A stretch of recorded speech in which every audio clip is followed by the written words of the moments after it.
Hello and welcome everyone. Welcome back to DevChatter. Hopefully you are all having a pretty good Monday. It's a pretty exciting one. It is the first day of build, and Microsoft has been doing the releases that we've expected them to do. So one of the ones that we were talking about here was the .NET 2.1 release. We were figuring we were either going to get an RC or the full release here this week. So they dropped the RC today, and that actually comes with a go live license. So I'm going to consider that good enough for us to start looking at 2.1 here.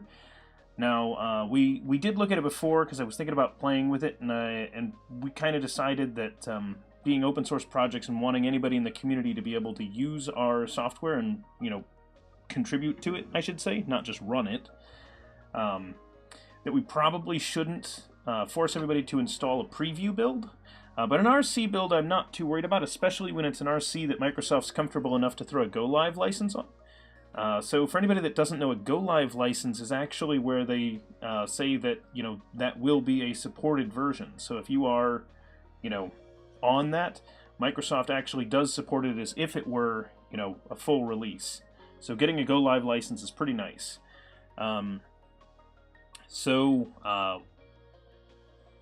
To that end, I have literally, during our intro to this, downloaded and installed the 2.1 .NET install on my computer here. Probably not going to switch the whole project over to it just yet. But I will say we are planning on adding the web project tomorrow, so we weren't sure exactly when it would drop. So as a result, I moved our pair programming to tomorrow. You'll notice there's no James Chambers up in that corner up there. He is going to join us tomorrow because we figured by the second day of build they'd be doing workshops on ASP.NET 2.1 and .NET 2.1, that they would have to release it today at some point, and that then it would be available tomorrow. So we moved him to tomorrow, and we will together be probably starting our overlay again for the bot. So essentially putting stuff on this screen here, and we're thinking about using Blazor for that. So we're thinking 2.1, having Blazor connected to SignalR, talking to the backend to do our essentially be able to put anything we want up on this screen, so that while you guys are watching the stream, the bot can trigger stuff to go up there. Propagated, you were reading the Core 3 article on the MSDN blog. I have actually not read about Core 3 yet. I will. I saw the blog post was out there, but I haven't taken the time to read it yet. Oh, whoops. Yeah. Hang on. I will whitelist that after this stream, so it's okay. Yeah, Nightbot doesn't like people posting links. It's just a safety in the channel. But there are certain links that we do allow, and I will make sure that blogs.msdn.microsoft.com gets greenlit so that it put in the whitelist so that it's allowed through in the future. So, for example, docs.microsoft links are allowed, I think, and a handful of others. Stack Overflow links, I think, are also allowed in chat, so without any special thing. Anyway, so yeah, the the link, which actually I'm willing to open, is this one that you were talking about. And I had seen that this was in here. It's the post right after the one about 2.1. And so this is something we are absolutely going to dig into, because as everybody knows here, we're running .NET Core 2.0 on this project, and we would love to switch it to .NET Core 3 once that's available. So it will be really awesome. I've heard that this one has a lot of good changes, so we'll check those out together. And as I tell most people that I work with, it's not a good idea to be on, to actually build your stuff on the bleeding edge. But at the same time, there have been a couple of points in, at least within the Microsoft stack, where it's really obvious a change is coming, which is propagated. No, I don't think the .NET framework is going away, at least not short term. So, I mean, people are good on that for at least a decade, probably longer than that. But I do see Core as the future, of Microsoft Stack development. So everything we're doing, core is the future. Kind of like how when MVC came around, so they gave a go live license on the RC of ASP.NET MVC, so the first version, and I can tell you I had code in production because they had a go live license on the RC, and I am really glad I did, because we saw that and we're like, yep, that's not going away. That is absolutely the answer, and so we pushed stuff live on that, and I feel the exact same thing on .NET Core. It is not going away. .NET Core is not a fad. It is the direction Microsoft is clearly going to be going with this, because it is so much lighter weight, and when you see the benchmarks that they're doing on this, it's clear they're putting a lot of effort into making sure that .NET Core is like a really, really competitive and good solution. So it will be here. And .NET Framework can't really disappear because too much is going to depend on it. So that's why I point out the full framework isn't going anywhere, and certainly not for a while. So I point out, if we're talking like a decade down the road, yeah, it might have, disappeared by then. Like it might, and by that I mean like not gone. It'll still be supported for a long while after that, but it won't be the main recommendation at that point. So, okay, let's go ahead and jump into this. So that's the other thing, is that they're making like you could make an ASP.NET Core website that depends on the full framework, which is another bit of weirdness there. And I actually have to do that in one of my projects because I depend on a library that needs full framework. And so I'm in an ASP.NET Core project depending on full framework. But what I'm trying to do is keep everything against net standard as much as I can. So makes it much better there. One other thing I should mention, I want to ask you guys how the stream delay is. I don't know how bad it is. I think I switched us over to the new lower latency version on Twitch, so I don't know what that's going to do, say, to the quality of the stream or to the delay that you guys have from when I say things to when you guys respond. So, okay. So, I talked to you guys about a couple of things, gave a bit of an intro. For anybody that is new here, my name is Brendan, and I am the host here on DevChatter. And I've been out in nature, as you probably noticed from my sneeze. I am, of course, a nerd and proud of it.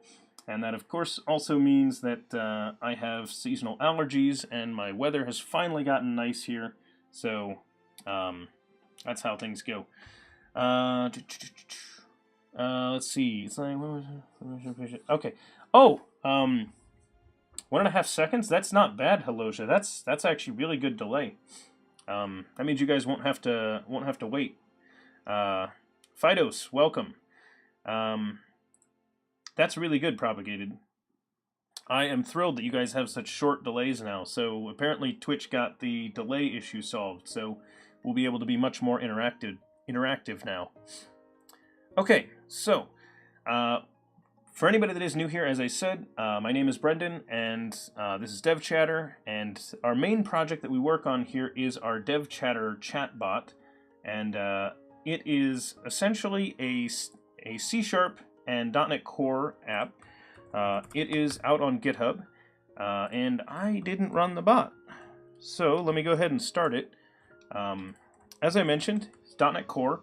We actually have it running as a console application because we didn't take any dependencies on anything, so really we could run it anywhere. We could run it inside a console application, we could throw it inside a WinForms, we could throw it in WPF, we could put it in a UWP, we could throw it in ASP.NET. We can put it wherever we want, so there wasn't really any kind of dependency, so we just said, hey, we'll toss it in a console application because we primarily want to work with it through the chat app anyway because that's more fun. So the idea is that you give it commands through the chat for different things you want to respond with, if you want to play games, or if you want to configure things about it, you do all that in chat. So you guys probably noticed, welcome Tryhard, thanks for following. I was going to say, you guys probably noticed that it was sitting there spinning, and that is actually, it was retrying. So... yeah, that stack trace that showed up there, Essentially, I believe that one is related to the... we're connecting to an undocumented API in Twitch. So Twitch's API actually has an API endpoint that will let us know who is in the chat at any given time. And it does this separately from making an IRC connection to their chat service. And the problem is that that service will sometimes, and I mean repeatedly, throw 500 errors. So the reason we were sitting there so long is that our bot is actually doing a retry loop. So every half second, it will retry that service until eventually it gives up. I think we try like 15 or something times. So if it's trying that, we're going to have to wait 7 seconds and hope that it connects. And if it doesn't, then we get a stack trace, because eventually the bot does give up. And on this restart, it did work. So now the bot's in chat. So I mentioned to you all that that we work on this chatbot. It is actually open source. All the code is available on GitHub. In fact, everything we do on this channel is out on github.com/devchatter. So if you want to take a look at anything we're doing on stream, or you want to contribute, you want to give feedback, you want to tell us about an issue, you want to make a feature request, all of it's available there. And you can be a part of DevChatter. So we actually have a lot of people who have sent us pull requests. So really good ones, in fact. And we greatly appreciate that, because it's way more fun to do things as a group. So there is that. So this is our code out here, and other people also, you'll notice that a lot of these names are not me.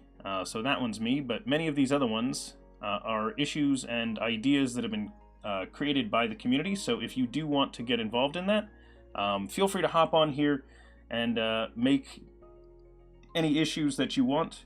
And if I don't let, if I or someone else really doesn't like the idea for some reason, we'll just close the issue, or ask for more clarification on it, because a lot of times an issue just needs a little bit of refinement. So, hey, just a regular dude that lurks. Thank you for the subscription. Much appreciated. Glad you're enjoying the stream. And Sombernut, my channel is awesome. You took a look at my book recommendations below, but you don't think they're for beginners. No, my book recommendations, most of those are not for beginners right now. I do need to get some beginner ones in there, but those ones are not all that great for beginners. But I do have some recommendations for books and tutorials for beginners, and I will try to get to those and get them added on stream.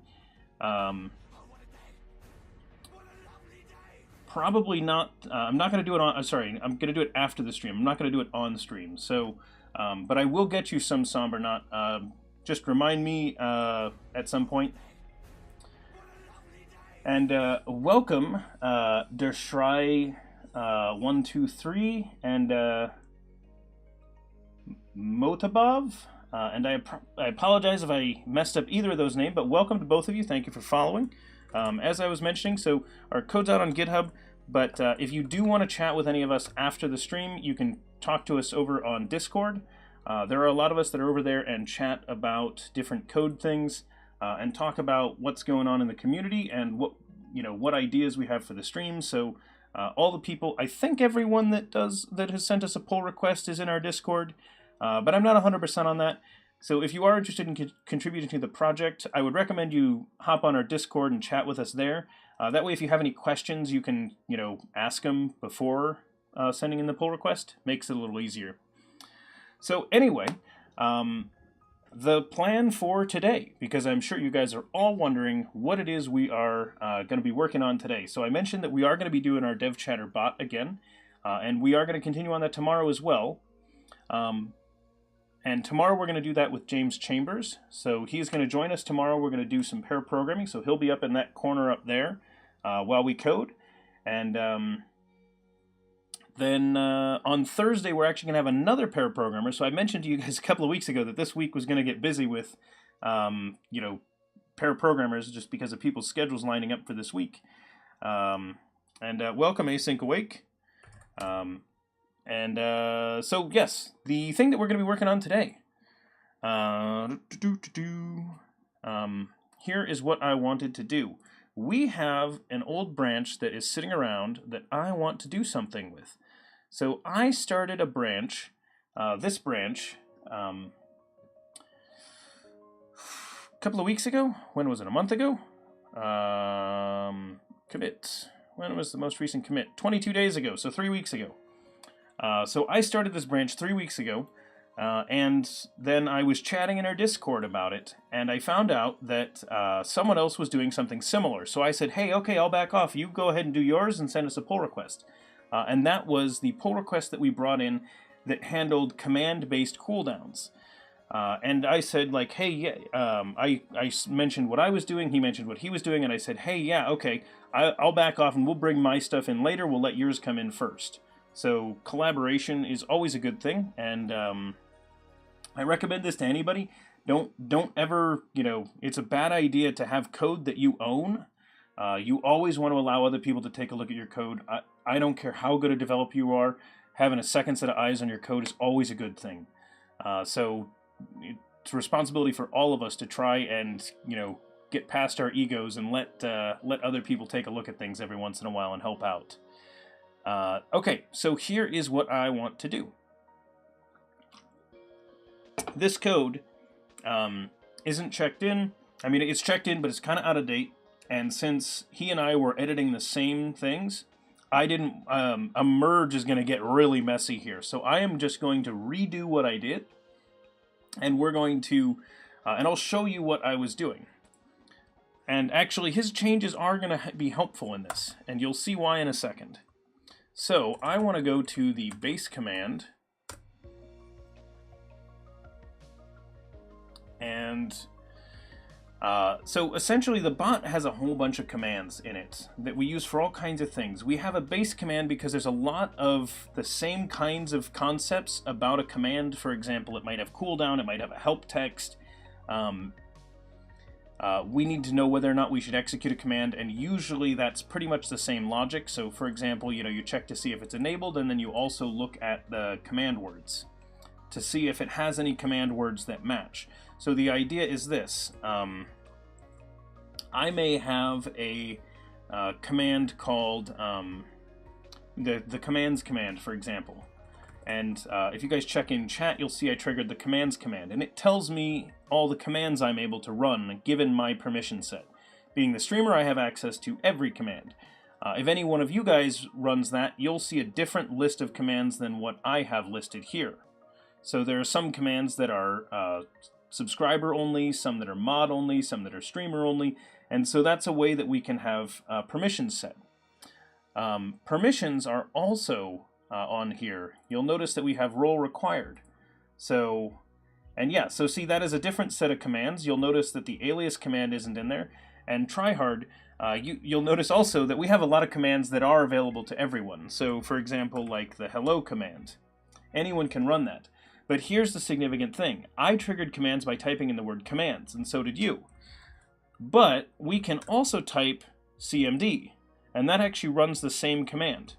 So essentially what we did is we built in this aliasing system, and there are a lot of things about our commands that we keep doing with that. So the aliasing, there are cooldowns, and a number of other things. And so that's why we built this base command object. And in it, we have this process method, which is basically the trigger this command to run and do its code. And then we did, essentially, each command has its own class for running these things. So if we take a look at the commands command, you'll see that the commands command specifies that it has 3 separate operations it can do. It can do add, delete, and top. And then in addition to that, it also has a handle command method. So this is the new thing that was created in that pull request I alluded to. And then show all commands is what it does in its default state. So if it didn't do one of these other operations of either adding a command, deleting a command, or listing the top commands, for example, if I do cmd top, you can see the top commands used in our chat are simple commands, which right now we are keeping the analytics for, but we don't report back which ones they are. So Fritz is a simple command, and hello is a simple command. Those get lumped together. But then our other ones, because we just ran the commands command so much, it's getting more data as well. So this was just set up in the last stream, so you'll notice the number of uses of each command is still rather low. But over time, we're going to get more data on those, and we'll see which commands end up being the most used. Okay. Here's what I want to change. We keep track of command usages. So if we go to the command handler,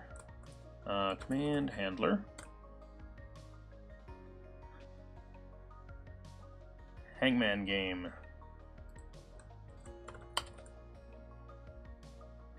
Oh man, we're toast. A 4-letter word. Anyway, so our command handler has this command usage tracker on it. And if we take a look at how this got used, we will see that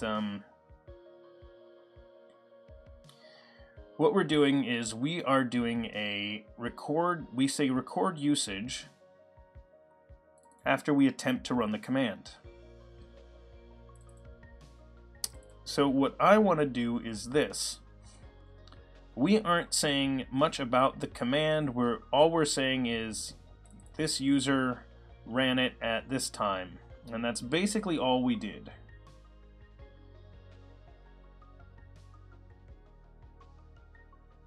Yeah, async awake.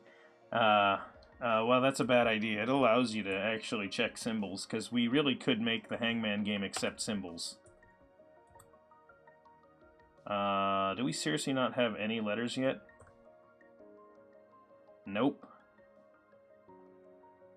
The word was Ruby. Ouch. There you go. Okay.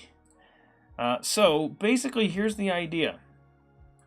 I want this, so this command usage, to be the return value of my attempt to run command. So, I am going to do this. I'm going to comment out this line. We are going to say command usage equals that. And so now that I've done this, it will probably allow me to change that type from void to a command usage.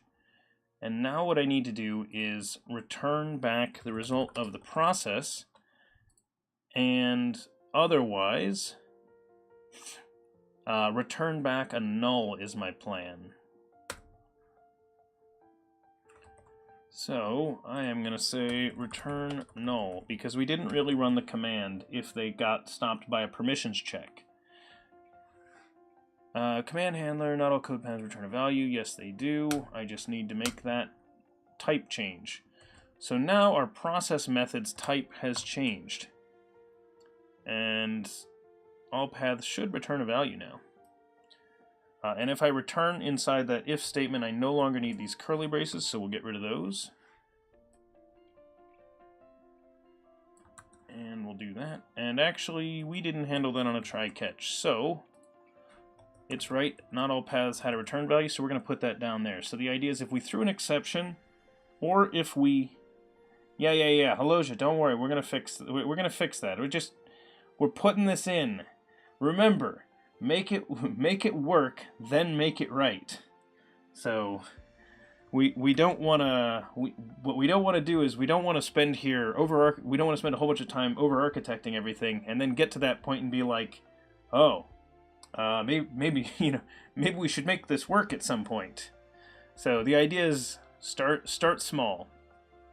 Okay, so inside of this, what I want to do is get down here, end of this, and I want to say return new command usage. And I want to send a user display name. So we're going to say event args.chat user display name. And And we're going to put all this in a helper. So no, this is not going to be here at the end of each one of these lines. We're going to be, running a method that does these. And in fact, that needs to be a default option right there. That value being false, we shouldn't be setting that on the constructor every time. But again, make it work, then make it right. Gotta repeat that mantra to yourself sometimes, because otherwise we would never be able to write code that actually works. Chat user, display name, and then anytime offset UTC now and false. Okay, so that looks good.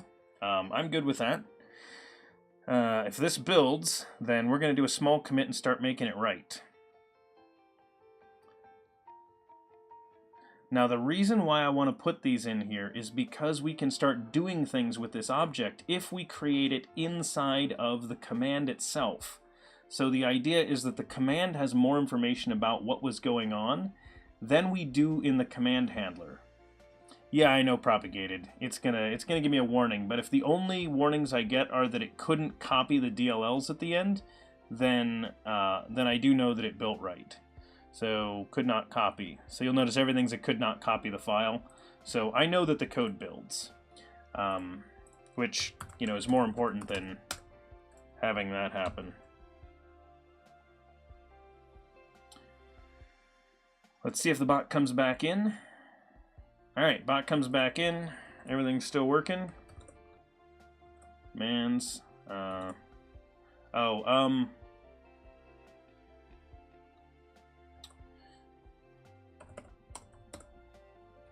Okay, so bot appears to be working still, so that's good. Let's go ahead and commit this for now. We're going to put this on our own branch, so we're not terribly worried how well... you'll notice we haven't really done much testing this yet. And that's because we're on a branch, so we don't really... yes, the skeet command. Mine's actually just a joke. Because the other...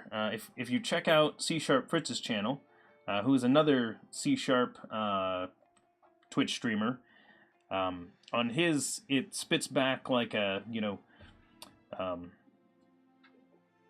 if, John Skeet's code ever, fails to compile, the compiler apologizes, and things like that are what it responds with. It's pretty funny. Okay, so, command usage improvements. I don't know yet exactly what improvements we're going to make, so that branch name is good enough for now, and if I really feel like we need to change it at some point, it's easy to change names of Git branches. So keep that in mind also. If you are ever using Git for stuff, returning command usages from commands. Alright, so we're going to do that. Propagated, Twitch question, how do you guys set your game to programming? When I try it defaults to creative. Yeah, Propagated, I was having that problem for a long time too. Where are you trying to set it to programming versus creative? In the dashboard, I was eventually able to get that to work from the dashboard. But it did take me like a week of every single time I was doing it, trying to pick programming from that list, and then it eventually accepted it. So mine was also giving me that trouble. It wouldn't let me pick it. I don't know if like Twitch has to give us the permission to stream as programming. Yeah, exactly. Brute force. Eventually it gave in and let me be a programming streamer instead of a creative streamer. So, not that creative is a problem. It gets the point across, but it's nicer if you can be more specific. Okay, I want to take a look at what else we had done here, because I'm really just trying to redo this. Command usage tracker, get my display name. So what did I do? I said, here's what we were doing. Oh yeah, WTF blub. Programming is a category or a community. It's something. Here, let me check. when you click on this, it takes you over to, yeah, it says directory game programming. So this is what it is. So hey, look, we're the top one right now. I'm not surprised by that. Usually when I check in on there, there's not, the channels are pretty small, and most days we have, we average around 30 some viewers at any given time. So, okay, so, the command usage tracker was getting changed. The thing I was trying to change was make it so that the command usage tracker would actually keep track of, more information, essentially. So, let me go ahead and search for where we've got our cooldown. So we have global cooldown, we have the command usage tracker, and then inside of our commands, we have a cooldown inside the command that we're keeping track of that's basically what is the cooldown time for that one.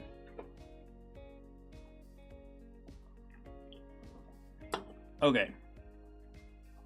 So, if we go over to the command usage tracker, the thing I want to change is this. I would like it if the command usage tracker is actually doing all cooldowns and not just the global cooldowns. So command cooldowns aren't part of this right now, and that's baked into the base command object, and I would rather that code be out here. So essentially the usage tracker deals with cooldown. And actually we might even change it from command usage tracker to command cooldown tracker or something like that. So I'm not 100% on that. As you guys probably know, naming is one of the hardest things to do in programming. So we can always... Wait, the can's see-through. Oh yeah! Oh man, that's awesome! Right, because it's green. That's pretty sweet, huh? Yeah. Whoa! That's pretty good. I didn't think about that.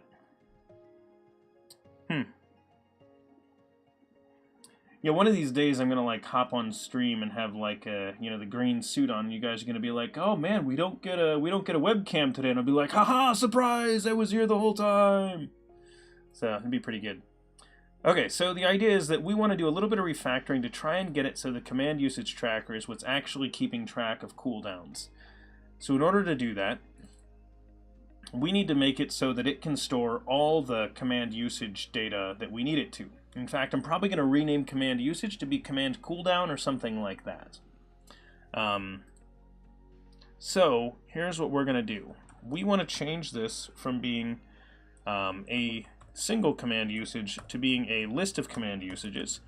Now, I like returning back so I'm a big fan of returning lists when I know it's a list. And the reason why I like returning back a concrete type here is that I give the most power that I can to anyone consuming my my method here. So the idea is anybody that uses this can do anything that a list can do. Whereas if all I gave them was an IEnumerable or an iList or something like that, they'd be limited in what they could do with it. So I like returning concrete types. But then when I'm accepting a parameter in my method, for example, if this were a parameter here, I would take in an IEnumerable. So essentially I ask you for the minimal thing that I need, and I give you back as useful an item as I can give you. Okay, so this does a singular default. We don't want a singular default. We want to do a where and a toList. So this is the change we're going to make here. Now this is complaining because this is not the interface. This does not implement the interface. It is still thinking that this is a singular method. So I am going to jump up there, and in this one, we're just going to change this to be a list also. Whoops, list. And there we go. So now we have that updated. What's going to happen is all the code that was calling this is now going to complain, which I think is just this code. So if I change this type, I can then make it a list of command usages. We're going to rename this because I want to make sure that's plural before we forget. And then, so we're saying if it's not null, And chat user has that, but we actually want to say, and there are any, and that dot any.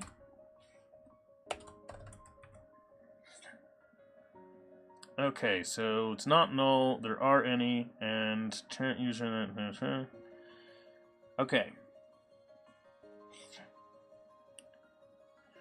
Treasure, whoa, slow down the cowboy.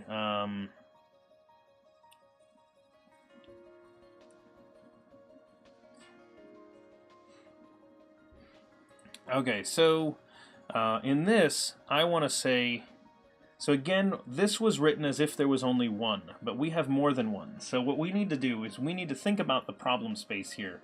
And the idea is, I think if the user has been warned about using this command anytime they've used it, or about, yeah, if the user has been warned about the command they're trying to use,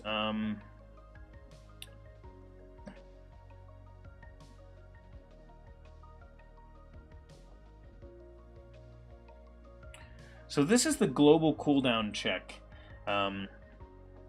So we're basically saying that if they hit this one, then they used any command. So command usage right now, let me think about this for a second. So this is the time that that command was invoked. So if there were any, so that's purged based on the global cooldown, not purged based on anything else. So, we might have to adjust this, but I'm going to put this in simply for now, and we're going to have to make an adjustment, because this is not going to be quite perfect. So what I'm going to say is .any, and we're going to say if there are any where the user was warned, then if there were not any where the user's warned, then warn them. Let's see.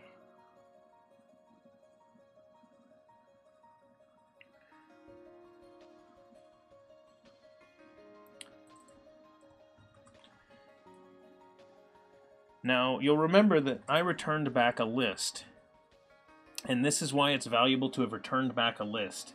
You see this for each method here?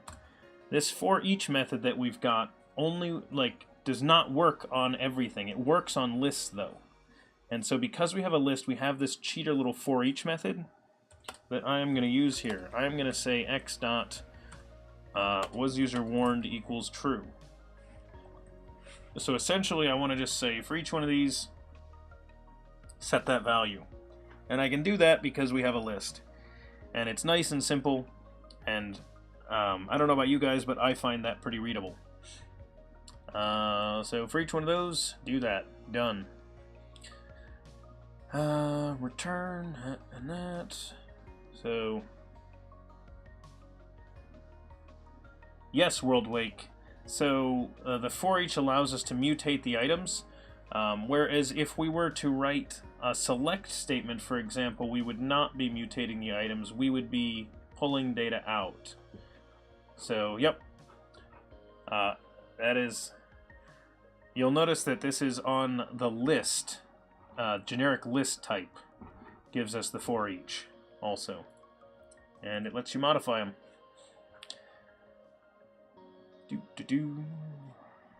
Let's see. Okay. So we have those pieces in place. So now I want to adjust how the... Okay, so we're returning back a list. And that's what this is. So this is return a list, and I think it'll still work. We're going to go ahead and stop the bot, do a build and everything, and we'll take a look. So we'll try to rerun the bot real quickly. So I guess it's safe as long as you're not doing anything stupid to the list in the for each. Yeah, we're just setting a value. You don't want to do anything crazy with it, but for example, if you need to run a method on each one of the objects in it, you can for each it. I mean, you could also write a for each loop, and it's the same thing. It's just... It's one line and it's easy. We're doing one thing. If I were doing more than just assigning a single property there, then I would say 100% write a full for each loop. You know, don't do the little for each extension method. You should only use that if you're really just doing a simple thing like we did there. A lot of this type is, a lot of the cool features that you know, the neat stuff, you really only want to do when it's a simple case, because it's a really bad idea to make your code confusing for other developers. So you'll notice you said, wow, you can do that? But you didn't say, I don't understand what you're doing there. And that's the important part, is you knew exactly what I was doing. Okay. That's the code we want, right? Daytime offset. I changed. Ooh, it was using now, and I did UTC now. So I am going to search this code base.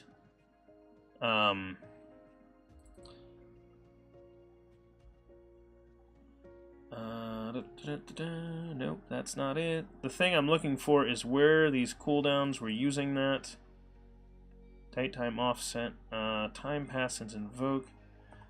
This should be UTC now. I'm just going to get this now while I'm thinking about it, because these should all be UTC nows.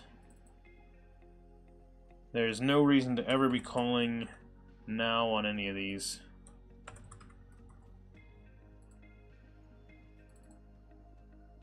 See now. Quantity date added. We want it to be the real one, because I want that to be, well, that should maybe be a UTC now also, but we'll get that one later. Command handler. Here's the significant one. This is the one that we actually modified when we made the change that I did there. UTC now. So this needs to be UTC now or it will break. And then that is acceptable because we want both of them to be able to do that. So, okay. Command handler will have this be the only document that's kept open, and we'll clear that for now. WorldWake 1 just in general gets conditioned to be wary of doing anything but read-only things in a for each loop. Yeah, WorldWake, it's kind of dangerous to do much in a for each loop, but we all know that we have to do it from time to time. So, whoops. Alright, I'm actually going to stop it this time. Goodbye, bot. Goodbye. Okay, so we're going to restart the bot and hope that the undocumented Twitch API doesn't fail us this time. So we're waiting a little bit. So our bot is retrying right now. So that means that the Twitch API has failed at least once, and we're retrying, and it gave up. So the bot eventually gives up and will stop trying that API, and that's what happened there. Hopefully it just needed a few more seconds. But yeah, whenever the bot's taking a while to load, that's what it's doing. It's trying to find out who is in our chat room right now. And it's asking Twitch. So there we go. I think that was probably one retry there, maybe two. Okay, so the bot is back in here. I'm going to go ahead and start up a rock, paper, scissors game just to confirm that the bot's working.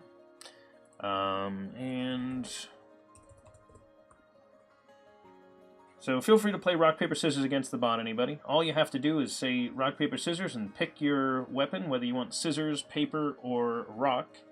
And then the bot will make its choice, and if you beat the bot, then you get coins. If not, then, well, you lost coins. Okay, so, let's see. The changes I want to make.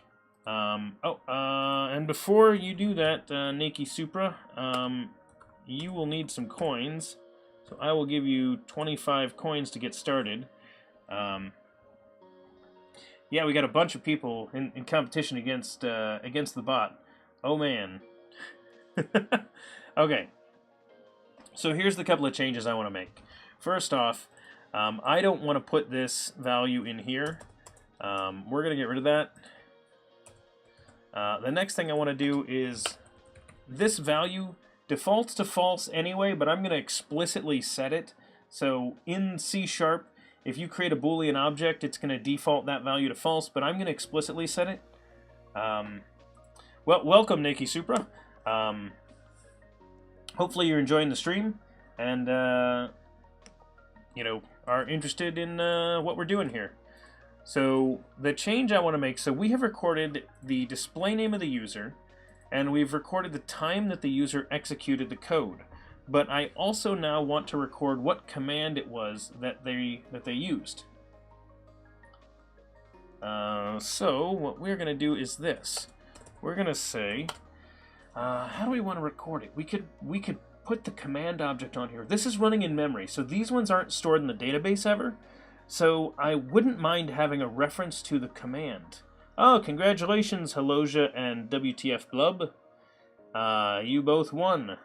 So it chose scissors, so congrats on choosing rock. Okay, so let's go ahead and put in an ibot command used. Now the reason I like the idea of actually putting this in here is command used has a method on it to detect if we were trying to call it. So we should be able to use that. So there we go. Bot command used. Oh, I'm right. These are getter-only properties, so that's a good point. I wonder if these sets are ever being called or only by the constructor. At which point we can do that. Okay. So now we're recording that. And thank you for the follow, Nikki Supra. I think that means you're probably enjoying the stream. Oh, and Haloja started a heist. We're probably going to get caught. The odds on heist right now aren't very good. I will join as the hacker. Hopefully we needed a hacker on the heist. Okay, so... And you guys can probably see all this going on in chat. It's, Worldwake, heist technically does work, but our odds are really, really bad. I have not balanced the game yet, so... It works, but we're probably going to get caught, which makes sense because we're planning our heist on Twitch. What do you expect? I actually haven't seen a heist win yet since we've added it. So, we'll see if it works. It's fairly untested, has some bugs, like, we put it in, but it's, you know, it's kind of questionable right now, so good luck to us. Alright, so let's get this in here. I'm going to go ahead and do that. Get that cleaned up a little bit. And now let's go down to where we called our command usage, which actually, if I just go to the usages of the constructor, that will tell me. So right here, so it was saying false, but instead I want to pass in this. So that'll actually pass in the command itself. And then if we go to the other reference, which should be this one, we will pass in this also. And let's see if that works. What? Oh man, there we go. Hey, we passed. That's the first success I've ever seen. That is the first successful heist. Congratulations, everyone. We did it. Luckily, that didn't cost you any tokens, and you didn't receive any tokens. So, congratulations. But that's how it would work. Oh, sorry, Aaron and Cincy. Yeah. First successful heist right there. That was awesome, everybody. Oh, yeah, the heist is full. Yeah, okay. You propagated, tried to leave the heist. That's funny. Alright, so, since the heist finished, I am going to stop the bot. I didn't want to do it while you guys were, doing the heist. But I'm going to go ahead and build, and yep, okay, it worked. Cool. Propagates. Yeah, I've never seen it succeed before. Like, every other time we've gotten caught. Yeah, so Nakey Super, actually, so you can check out the YouTube stuff. So if anybody wants to check out the archives of this, we have those out on YouTube. But in addition to checking YouTube, you also want to check out our Twitch videos. Because I actually only put the old videos out on YouTube once they expire from Twitch. So if you want to see some recent ones, then you can check those out on our video section here on Twitch. Oh, awesome! You're already subscribed. Cool. And yes, no honor among thieves. Propagated? What are you talking about? Yep, no problem. And the cool thing on that one is that if you're watching a video on Twitch and it will actually include the chat. So, and I don't just mean like that little box that I've got over there in the video. but you can actually see the real chat. So it's kind of cool. In fact, you can chat in there technically, but I don't know why you would. It's basically like leaving a message on the video at that time spot. So it's kind of cool. This guy in Visual Studio doing some arcane things. Arcane, what? No one's doing arcane things here. Okay. So we passed that back. We now have access to the command. So what that means is we can check and see if they're trying to run that command. So purge expired user command cooldown. Command messages, so user tracker. So let's go take a look at this. We're going to jump into the command usage tracker. So the command usage tracker has some settings. The setting that it has that's significant is that it has the global cooldown. And it wants to remove things that are on a global cooldown.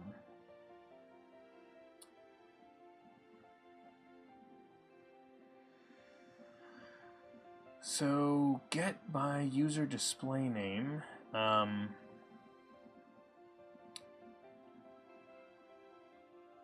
So here's what I'm debating. Let's talk this out for a second. So we want the command usage tracker to keep track of cooldowns for us. So in fact, I'm going to rename it in a second. Let me commit what we've got here, and then I'll do a rename on that. Add command to the command usage object. Okay, because I want this rename to be a separate one. Arid Tag, welcome. And isn't that a much shorter? Everybody's saying that the stream delay is much shorter. Yeah, Arid Tag, we're making yes. So you all remember that I mentioned that there was someone that was also working on the cooldown stuff. It's Arid Tag. Yeah, it's way shorter, isn't it? I'm able to respond back basically immediately now. Oh, propagated. I'm glad you like it. It's only got there are only a couple of deficiencies in the GitHub desktop app that I don't like, and that is when I'm typing a summary, I can't hit enter to commit. I want to hit enter and have it commit. It's one of the only things that really bugs me in it. I would love that. So we're going to say command cooldown tracker is what we're going to name this one now, I think. Got to get back to work, but keeping this in the background. Nikki Super, what do you mean by another build similar to this? Do you mean starting a new project, or do you mean when I'm going to continue on this one? Oh yeah, propagated. I would love to have a button that just lets me stash and pop the stash from in there. That's one of the things that on the stream I have. So I normally work in the command line, but for the stream I do everything in here, and so I try not to go into the command line, but I still have to for the stashing. So that's the one that gets me there. Oh, okay, Nikki Super, awesome. Yeah, so our schedule's down below so you can see all that. There's a lot of information down below if you want to check it out. I apologize, I'm going to mess up your name. It's probably Matus or something like that. But hello, welcome. Hopefully you're enjoying the stream. And Crimson Green is here. Welcome, Crimson. Also, Crimson, is my stream delay a lot shorter now? I ticked on the low latency mode, and it seems to be improving things. Everybody's been commenting about that. I asked about it earlier, and people said it was better, and it really seems to be. Yep. Thanks, Async Awake. Glad to hear it. Okay. So, we have renamed this to be the command cooldown tracker. Command handler settings, I'm fine with that name.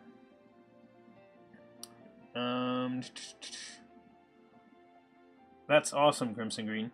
Yeah, so 2 seconds is actually the slowest I've heard anyone say so far, so that's really good. All right, so then what we do, so here's what we've got in here.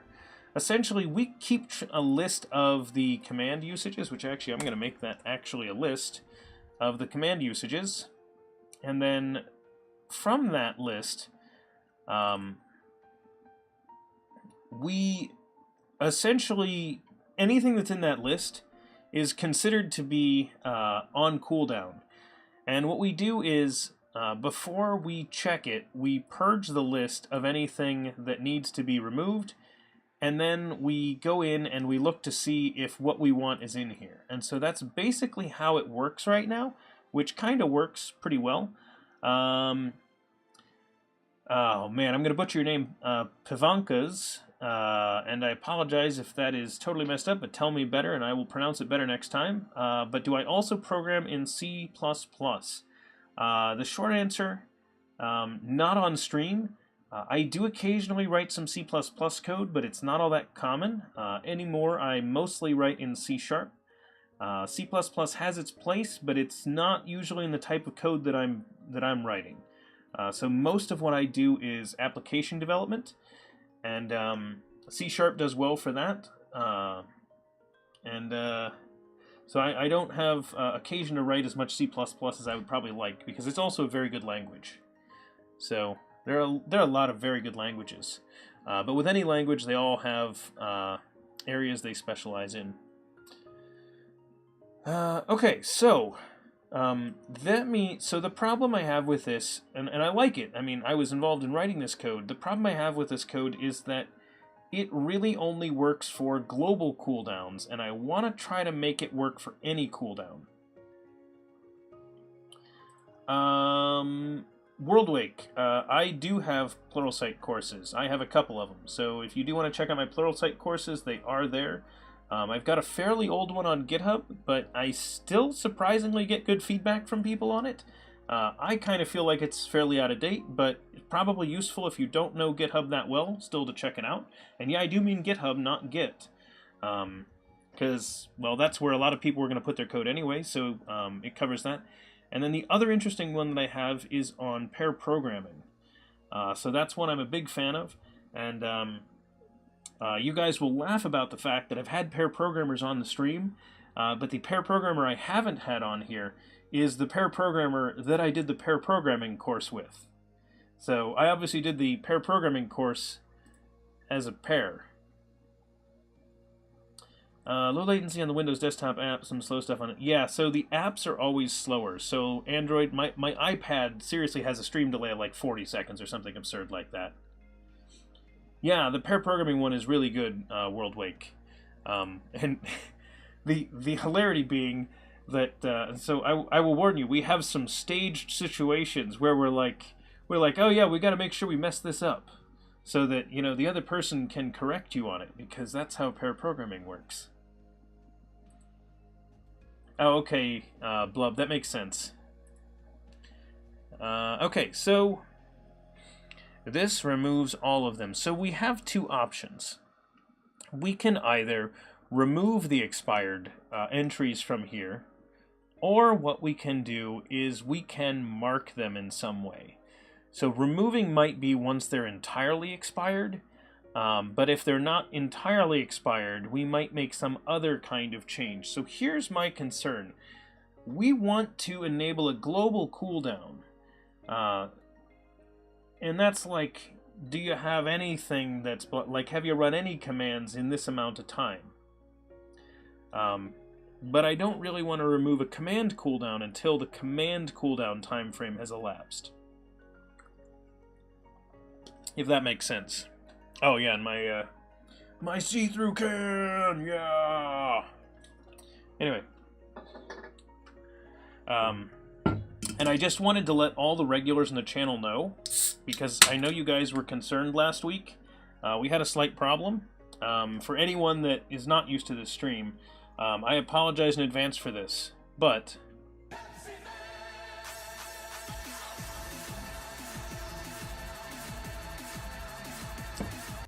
I got Pepsi again, so we can enjoy Pepsi. So congratulations, everyone. You guys didn't realize this is actually not a Pepsi sponsored stream, although that would be cool. Pepsi, if you're listening, you know, I could wear like a Pepsi hat while I stream. Yeah, see, to be fair, Boxy Baby, I drink both of them. Yeah, no, not sponsored, not sponsored, not sponsored. Yeah, no, I pretty much any any soft drink, I will. You know, I'm game. Whatever, they're all good. I just really love the Pepsi Man game. It is probably one of the worst games ever made. Twitchloft, yes. Live share is now available for everyone. So it's not just a private thing. And the build that they're talking about, see this little share button I got up here? That's actually the new live share button. I already installed the update, so I have that public preview one now. And yes, Crimson Green, yes, I was drinking Coke Zero at an event, so Crimson Green has seen me in person drinking Coke Zero at an event where they only served Coke products, mind you. And then, live share was announced on, yeah, so live share is really neat. Basically, we can just do this, and it will connect me with someone else. So, yeah. I didn't do it, so it failed there. But that's actually what we're going to do tomorrow. We're going to do a live share with James Chambers. Hey,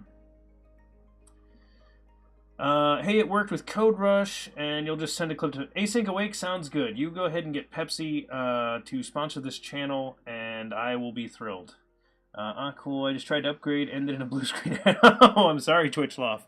Yeah, so... for anybody that doesn't know, before the stream started, I actually did install the upgrade to Visual Studio 2017. So a couple of things happened today.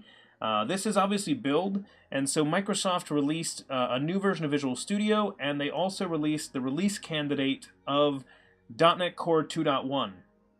So WTF Blub, .NET Core 2.1 has a release candidate with a go-live license, so we are now able to actually build projects using, hang on, wait for it, .NET Core 2.1, yeah! Look at that! So, this is now the release candidate with a go-live license, so I am actually okay with doing this. So, very likely what we're going to do tomorrow with James Chambers, we're probably going to add our web project back into the bot so we can do our overlay up here. So, covering this glorious screen, we will have something. It probably won't be all that interesting at first. It might just be like our Twitch emote is going to pop up. For anybody that doesn't know, that is our Twitch emote. It is this tiny little dinosaur guy that has these little grabbers because he's got short arms and can't hold his sign up very high, but he's got his hype sign held up above his head thanks to those little, extendo arm things. Let's see. Just applied for the preview key on live share on Saturday, so it's free. Yes, Async Awake is free now. Everyone can actually get this extension. So if you signed up for the private one, then it doesn't matter and you can ignore that because the private one's out of date. And that's also Async Awake. Probably why they didn't get to your request yet is because they were about to drop the public preview. And Boxy Baby, yeah, they talked about the plans for 3.0. .NET Core 3.0 is going to have some cool stuff in it. I need to go read more about it because I haven't had the chance because I was prepping for this stream that we are now on. And Jadiscu, that is awesome. Yeah, so the SignalR update, that's actually what we've been waiting for. So tomorrow when we add this web project and throw ASP.NET Core 2.1 in, that is going to let us get access to the .NET Core version of SignalR that we're going to be able to connect to. And our plan is actually to use Blazor to connect, see if we can use Blazor and SignalR to connect to our project. So our chatbot is going to be straight up C# stack the whole way. And yes, Janisku, we're going to be on .NET Core 3.0 at some point also. What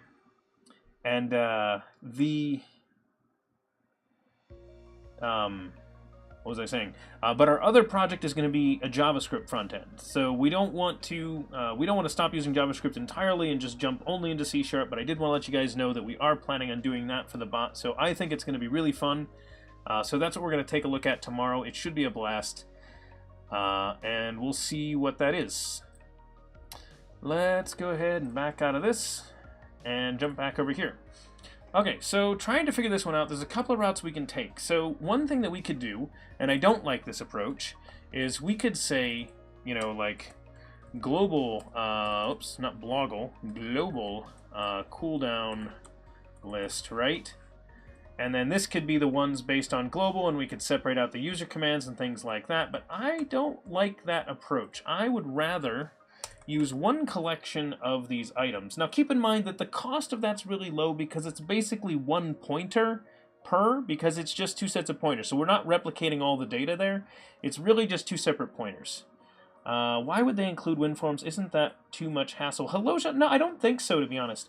Janiscu, yeah, Vue.js is the client for Game Tracker.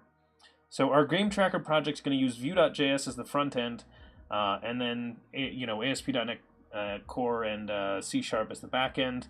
And then on our chatbot, we're going to do Blazor as the front end, and we're going to have ASP.NET Core C# on the back end. And Helosia, so part of the reason is that while we look and we say WinForms, that's not used anymore, right? A lot of us say that in the community, but Microsoft actually can tell you that that WinForms actually still is used. The one that surprises a lot of people is WebForms is actually still popular.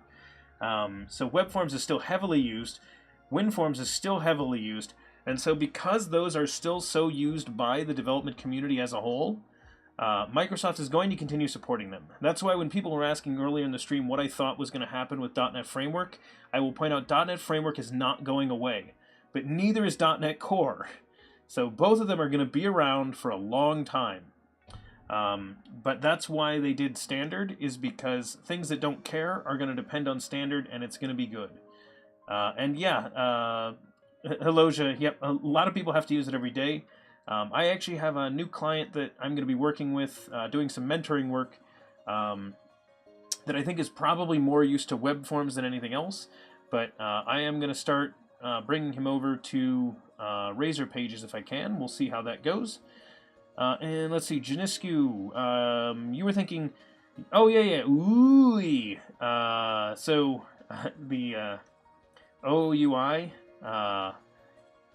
it could be really fun, but I don't know exactly what we're going to do with that one. When people say heavily used, do they mean maintained or new projects are propagated? It's actually both.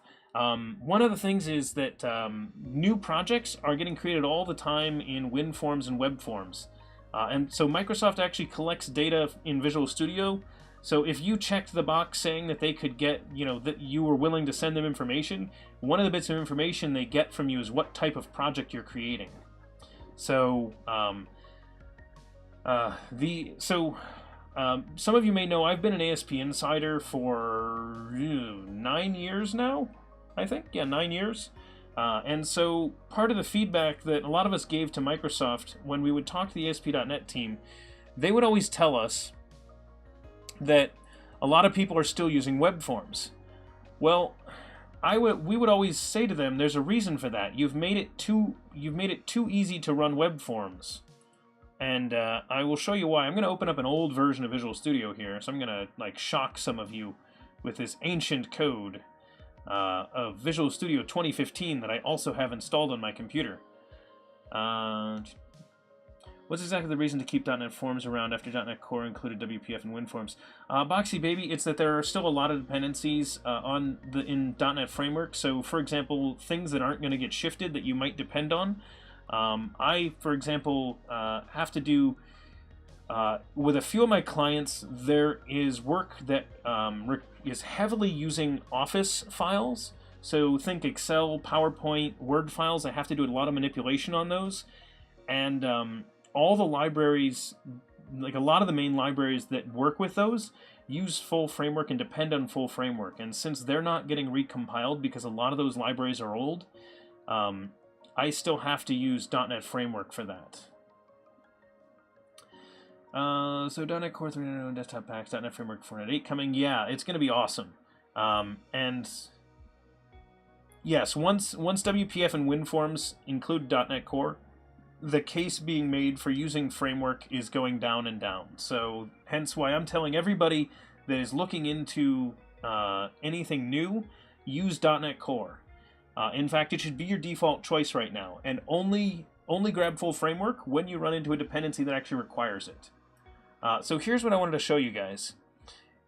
If we open up this project and we go to File, New, here's what it had. It always had website in the past. Now, I don't know if you guys know this, but this is going to be a web forms website. It's not even a web forms web project. This is a website, which is an old template that existed for a long time in Visual Studio, we'll say. And since since a lot of people would come in here and they'd say, oh, I want to build a website, and they'd choose this. And so we were always trying to tell Microsoft, the reason you're seeing so many people use website is because you have this as a top-level option. And we're like, put that as a piece inside of project. So now if I go into project and I go to web, you'll see that I've got web application choices, and website is, they're hidden in here, right? So it's like, yeah, if you make the and I don't really want to say wrong choice, but if you make the non-recommended choice an easier path than the recommended one, people aren't going to go down the recommended route. And so that was a problem that I think didn't get resolved really until like the most recent version of Visual Studio, which is what this is. Yeah, so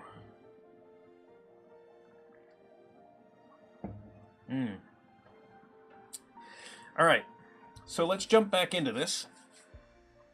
As much as I like chatting about .NET Core, .NET Framework, and all the cool stuff going on, I assume some people here want to see us write some more code. So, what I want to do is this.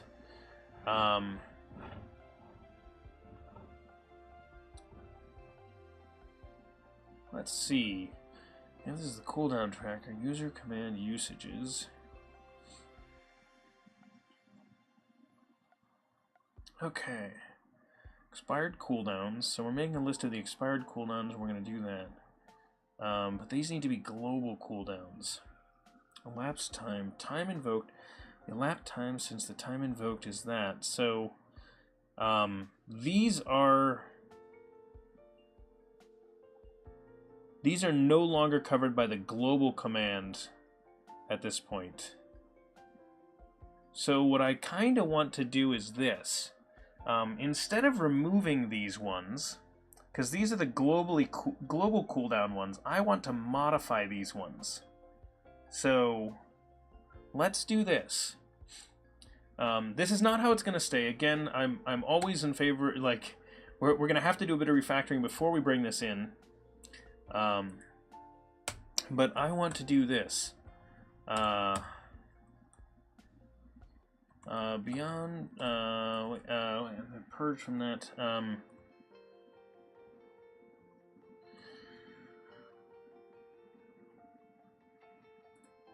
No, we don't need to put it in here. So we only want to purge these if they're the relevant one for the current thing. So we're going to only purge these that. So, we won't do any more purging.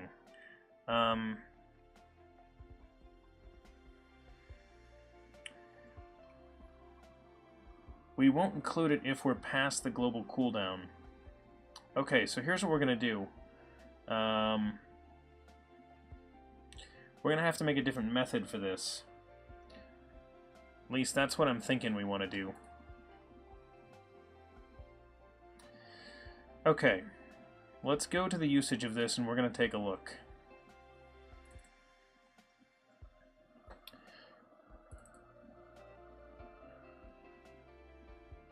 So I'm going to rename this as global cooldown usages. So essentially anything that you've got that still matters for global cooldown. So get global cooldown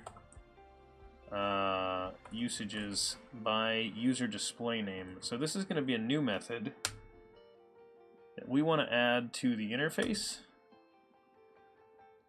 List of command usages, string user display name. Okay. So now when we go to this interface, down here, we can add that missing member, which is this one. And we are going to say this. So I'm going to borrow this code for a second. And I am going to need to write some unit tests, or I'm not going to be sure that I'm getting this logic right, because I am otherwise going to mess it up.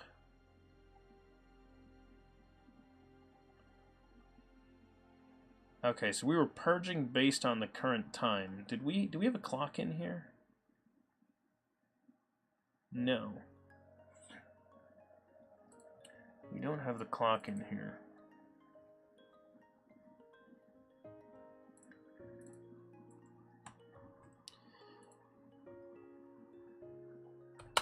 So we're going to add that for now.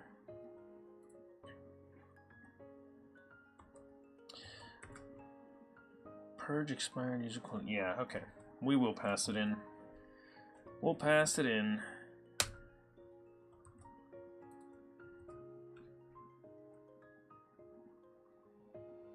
That'll be current time. Which means I want to go to the interface now and adjust that name as well, because I don't want it to be UTC now. That was a terrible name. Who thought that was a good idea? Okay, so we're not going to add to this list. What I borrowed this code not because we're going to use it exactly, but because we want to use something different from it. So this is, whoops. If we're in here, no longer on global cooldown. So these are the ones that are not on global cooldown anymore. So what we want to return back is we want to return back an item that that is still forcing us to have a global cooldown.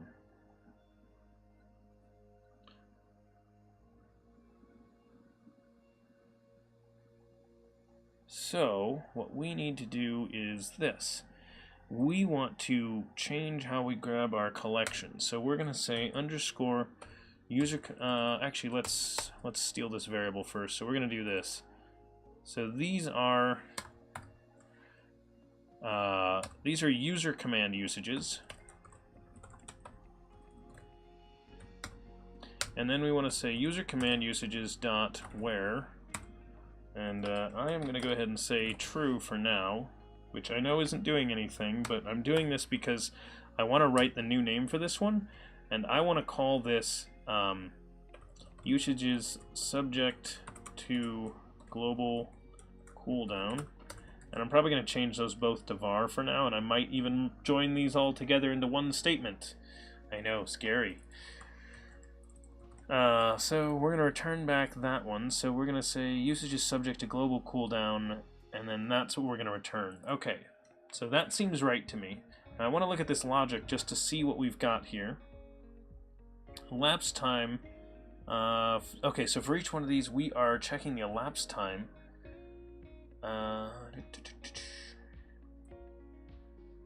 So we could.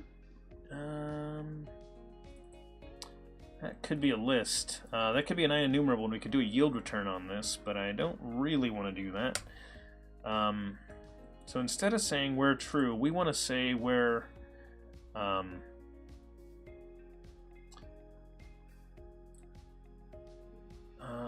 global time cooldown. So here's what I'm going to do. I'm going to do this slightly differently. I am going to go ahead and say current time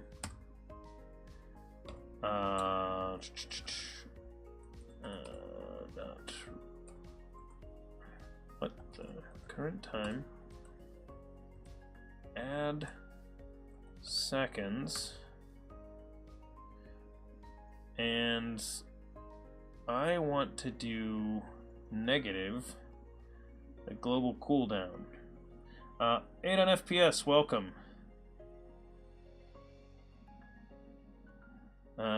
Let's see, so underscore settings dot global cooldown.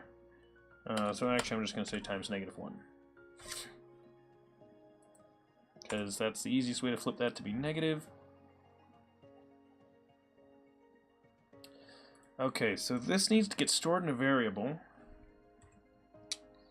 So this amount of time before that is this is the time when the cooldown is active. So this is like something global cooldown. You guys like that name? Something global cooldown something. All right. So where the X dot time invoked is before the something something global cooldown. And I need a better name for that then. So this can die. Descriptive variable number 1. Yes, WTF bro, that is perfect. Descriptive variable number 1. Now I'm going to fix the name in a minute. So we're going to have to change this to be, we're going to switch all this to be tested so that we're not running into this any further. Here's what I'm going to do. I'm going to chop that to there. I'm going to say this. We're going to dot where that. We're going to dot where that. And then we're going to toList and return it right there. Okay. So something something global cooldown. Alright, so get this needs a rename before we do this. So get usages under by user, get usages by user subject to global cooldown. Usages by user subject to global cooldown. Still seems like a reasonable name to me. Longer than I'd like, but not the worst. Let's jump over to our tests for this. This is under core commands. And let's go ahead and make a folder for tracker, trackers, and we're going to make a folder for the command cooldown tracker, and then inside of this, whoops, that one is command cooldown tracker tests. That's how we do our name. I think I messed up that name though. Yes, I did. Okay, now we're going to go ahead and make a class. We're going to call it this one should. And then this is going to be a fact.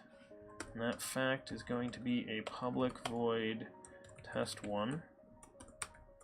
Oops. Now we are going to do this. New command cooldown tracker. And it is going to need a new one of these settings. We're going to make that a variable.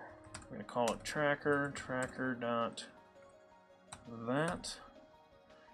Display name is going to be, doesn't matter. And our current time, we'll pass in UTC now because we don't care. Nothing else to pass. Let's store that as a variable. Usages, there we go. And assert dot is empty. Empty usages.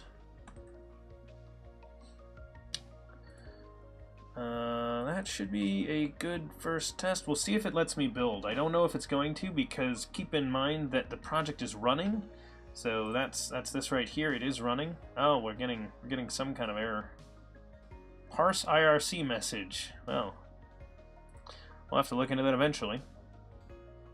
Okay, so the test is passing. Let's give it a name. So,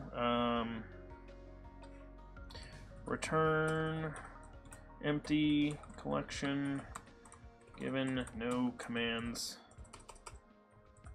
used. So no commands have been used, so we expect it to return back an empty collection. Return single item given one recent command. Slateboard, welcome. Thanks for following. Hopefully you're enjoying DevChatter. If you have any questions, shout them out. We are just writing some code here, and that is the current time, so we are going to lie and say we're going to add in a thing that has that same instance time. So what we're going to do is this. We need to have our tracker, whoops, tracker dot record usage new Command usage. I know how to type. I promise, guys. I know how to type. I don't really know how to type. It's all a lie. Current time, and then does command matter yet? Command doesn't matter yet. So I'm gonna break stuff. That is almost definitely gonna break stuff on us later. Don't worry. I am going to regret that null. So let's go ahead and run all the tests again.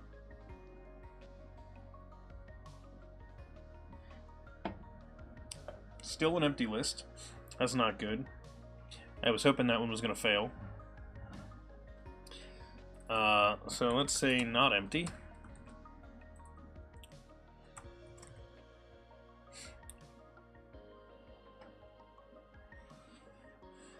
And we will debug into this and see what's going on. So we added an item. That should be the same name. Our usage should be like that. So let's take a look. So this is another reason why we like to test, is that it gets us really good points for debugging. So if you aren't usually a unit tester, this is one of the great reasons why. So let's step in here. So that's our time. So command usages should have one item in it. Let's take a look at what its time is. 5, 7, 6. So the exact same time. And what cooldown are we looking for? We're looking for this. And then it is 5/7/2018 at 7:36 and 24 seconds. It didn't change. Oh, because I didn't set the global command cooldown.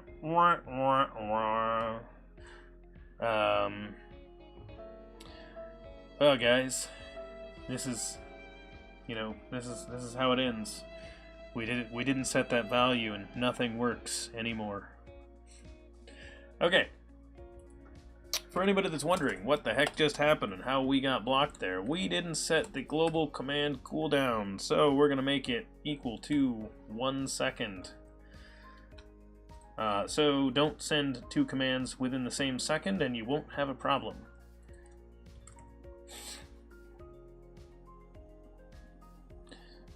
Did not empty work? Still empty.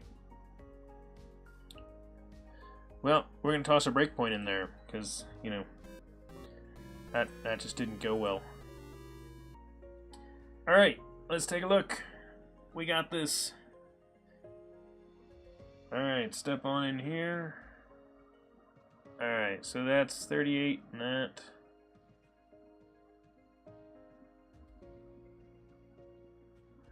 Oh, 38:01. Okay, so that's 1 second in the past.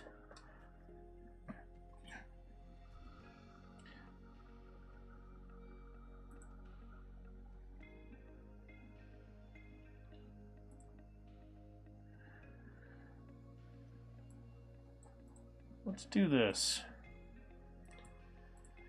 Can I turn this into a method with just a thing? Will ReSharper do this for me?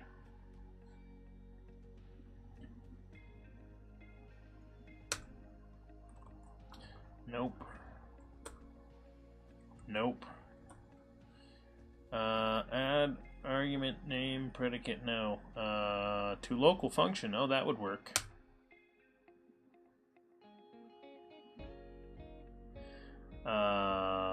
Sure, predicate's a great name. I know exactly what predicate does. That's fantastic. Good suggestion. That's totally not a terrible name. Oh, wait. Okay, so down here we have predicate. But that's not what it is.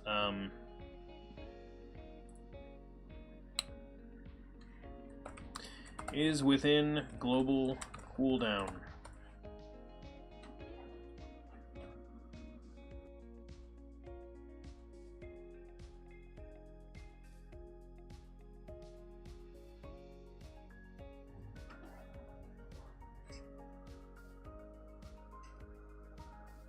Is within global cooldown. That makes sense. Set time vote.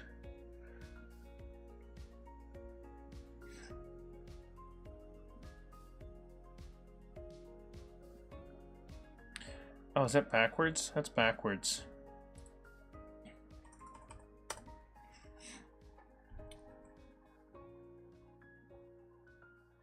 Yeah, Thrundy, you like that name? That's not a permanent name, but when you can't, like, naming things is hard. You gotta start with something good like that. And when you see that, you're like, oh, this needs a rename. Everybody sees that and knows it needs a rename. So, something global cooldown. Okay, so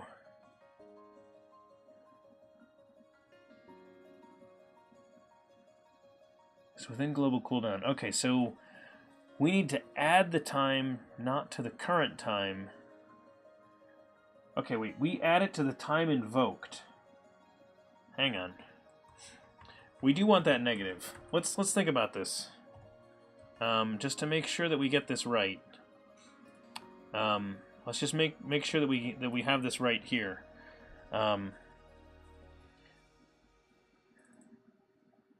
So our current time, no time has passed, so this needs to be included. So now when we look at this,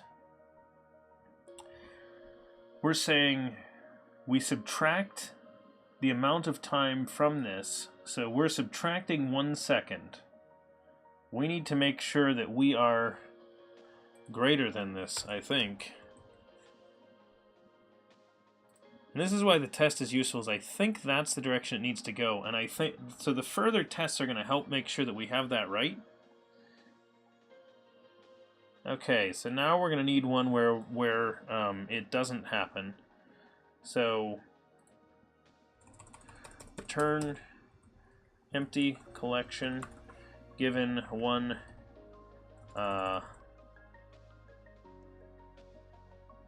stale command. Old command? Old command.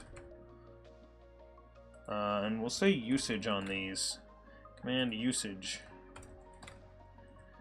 So, in order to do that, what we're going to have to do is this. So this was the current time here. But now when we check it, we want to be in the future. So in order to do this, we are going to add seconds, -2. So essentially, we're going to create that command usage in the past. So this command was created 2 seconds in the past, and then we'll use this, and we expect this to now be empty. And actually, I should change that to be single. There we go. So we're going to run this again, take a look at that, and should work. Cross your fingers. Okay, cool.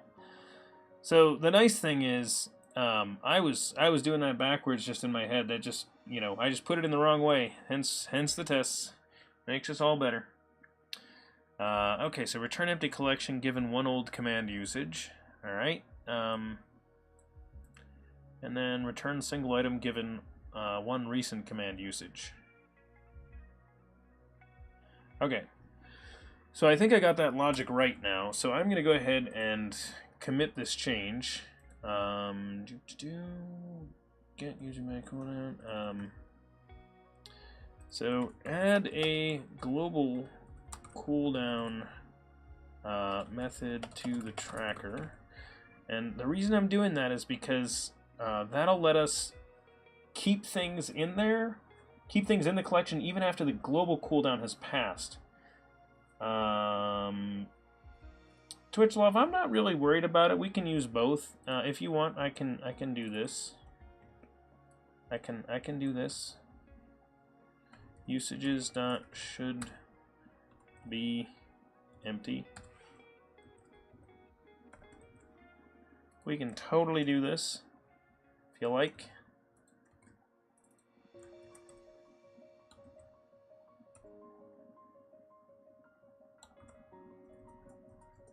Should have count 1. There it is.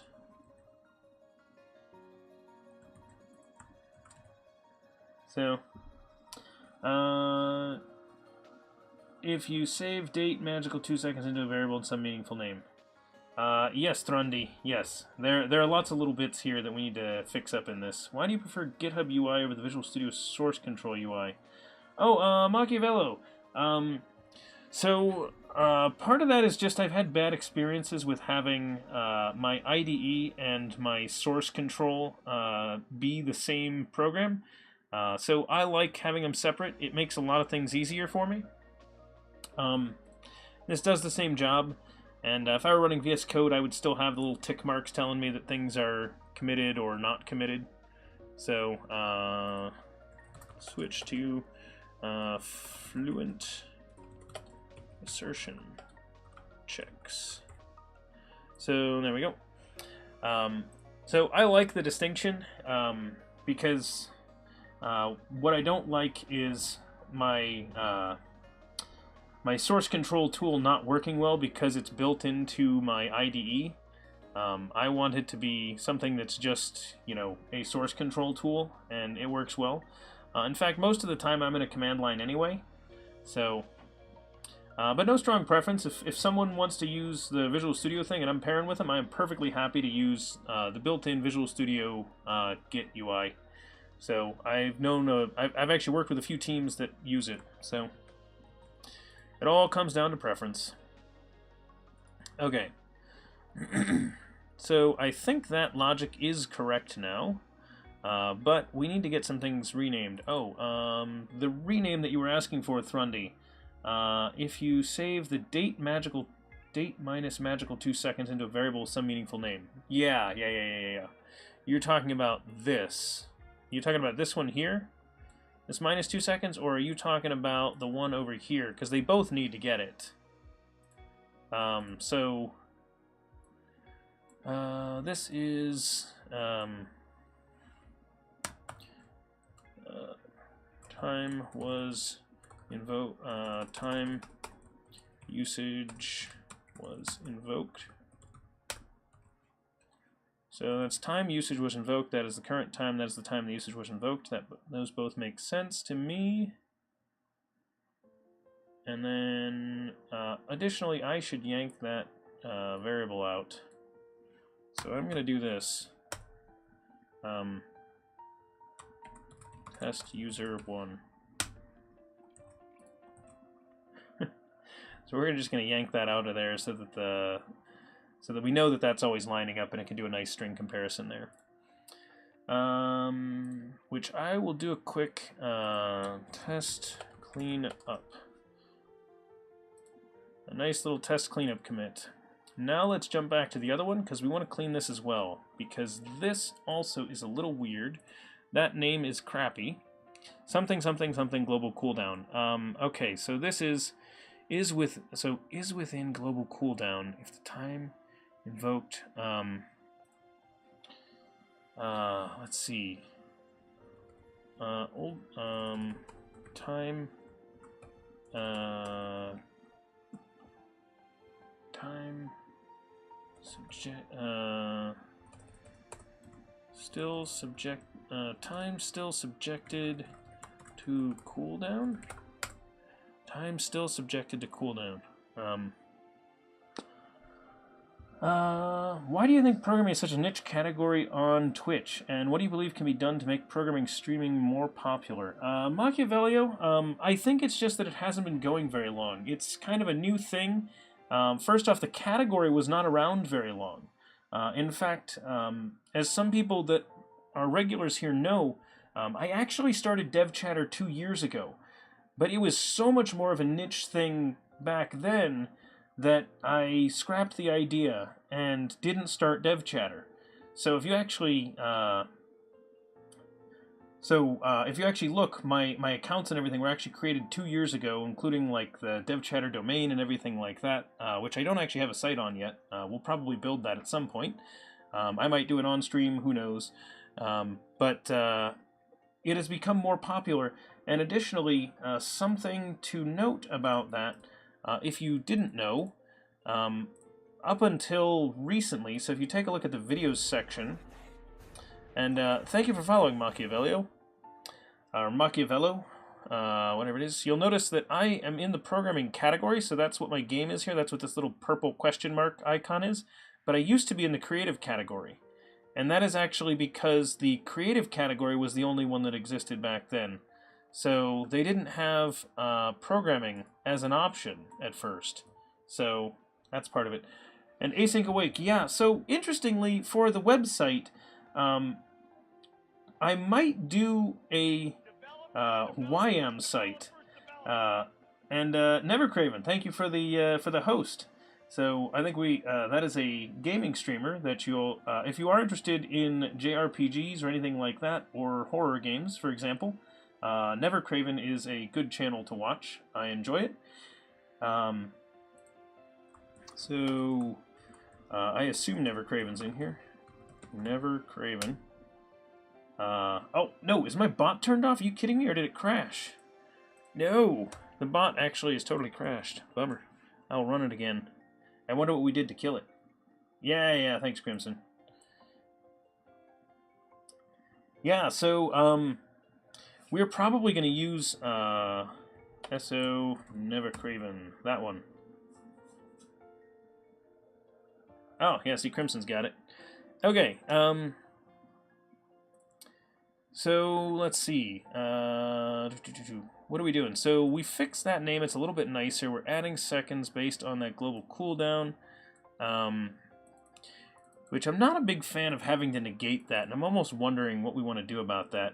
Janisku, what version did you say is out? Did you say 15.7? Is that the version right here? Is that the one, Janisku? Yeah, I installed 15.7 right before the stream started, so like literally when our intro music was playing, I was installing Visual Studio. So I installed the update to Visual Studio, and I installed the SDK for .NET Core 2.1. So both got installed right before this. Okay, so is within global cooldown. I like it. Where is within global cooldown? Okay, that makes sense. And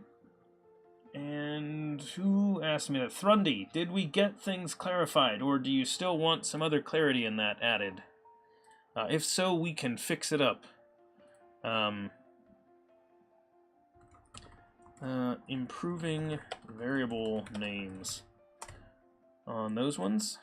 So that should work. And while people are here, have a game of Hangman. Maybe you guys can win. Earlier today, the chat lost at a game of Hangman because the word was Ruby. And sadly, we didn't guess the R very quickly. Otherwise, we would have gotten it. Oh, that's not the word, Helosia. Why don't you have each parameter on its own line so that they're the same indentation level? Oh, you mean like doing this? It's personal preference. So I like it this way, but I know a lot of people that like one per line. It's just what I'm used to seeing. So there are a lot of things in programming that come down to preference. So that oh man, I don't know what that word is, guys. Oh, I think Twitchlove had it. I think Twitchlove has it. But yeah, you need to say... oh, that is not the word. Oh, no, but we need to do this. Oh, man. We can put the T in there, but the problem is how insidious this is. There's more, like, it could be N unit, it could be J unit, it could be X unit. Oh, it's got to be J unit. It's got to be J unit because the N would already be there. Yes! I got it! No, it wasn't N unit, it was J unit. Ha ha! Ha ha ha ha! Victory is mine. Ha ha ha! At least you knew it wasn't CPP unit. So I swear it's not rigged. Reservy 1. We are building the chat bot that is in chat here. So if you want to talk to it, you can, say things like lurk or pet or those are our simple commands that we have, which just respond back with a thing. Or you could run things like the command, which tells you what other commands are available. You could check our uptime, see how long we've been streaming, and various other things. So we are building this chat, Reservy. And we have games in there as well. So as Janisku just started a game of rock, paper, scissors. that you can do. So no, we don't have a stream command, but we do have a schedule command. So if you want to see the schedule, you could do things like this. And so that is the schedule listed in my time zone, which is UTC offset -4. And so that's when I stream. So if you know your UTC offset, you can ask it, and it will spit back what that schedule is. And yeah, everything we do here is in C#. Uptime, is there a test for over 99 hours? Boxy Baby, I have no idea if we have a test for that. But see, this is why I like Boxy Baby already. It's like, you are another one of the people that that are going to... So when I made that that schedule command, everybody was putting in their offset as like, oh, I'm 99 hours ahead of UTC, and other funny jokes like that. And it's like, yep, got it, you're breaking it, thank you. And then I had to get around to actually fixing that. Oh, my other cat's in here. So some people know that we occasionally get a cat visitor on the stream, but my other cat is currently in the room, so she's not usually the one that's in here. She's not the troublemaker. She's the well-behaved one.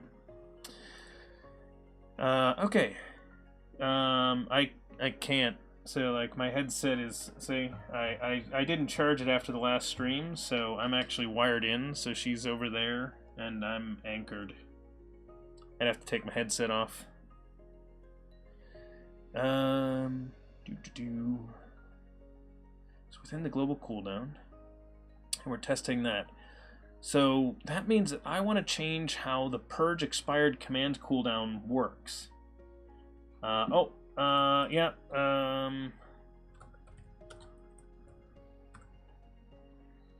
Sorry about that. Have some coins.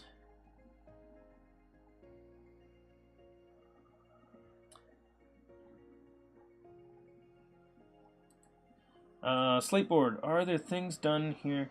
Yeah, so we do a bunch of things at the beginner level Slateboard, and then also, so almost everything that we've got is actually, so we try to keep things relatively simple. We don't want things to,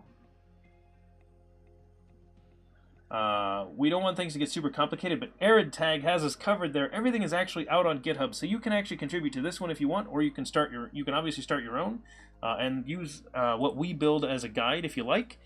But the significant thing of what Arid Tag pointed out by linking to our GitHub there, which is github.com/devchatter, is that you can open up the good first issue. So if you want to contribute to this project, which you're welcome to start your own or contribute to ours, and we have actually had a lot of people contribute to ours in a variety of ways. But anything that we think is probably pretty, not necessarily always beginner level, but something you could do without a lot of familiarity with the project, we'll label with good first issue. So you can go to the issues section. So you just click on the issues tab when you're on our DevChatter bot. You click on labels and you go to good first issue, and it will limit down to just the ones that we think are probably something you could do without, you know, really knowing the code all that in depthly. So, for example, adding the most important command aliases by default. So right now in my bot, I have a whole bunch of aliases. So I could call the command by using cmd. I could use cmds. I could use command. I could use commands. And so all of those are ways of essentially calling the same thing, and they all work exactly the same way. And that works because we have them all aliased. But if you start up the bot, the only one that's going to work for you by default is command. And so yeah, as Janiscu was showing there also, the hangman command, which Janiscu probably just got a private message from the bot telling him that he doesn't have permission to run the hangman command. But because we actually have that limited, so only a subscriber or, you know, a mod or the streamer can actually start a game of Hangman. So anybody can play it, but it requires a subscriber to actually start it. So so now that the game's going, you'll see that Haloja, for example, can participate even without being a subscriber.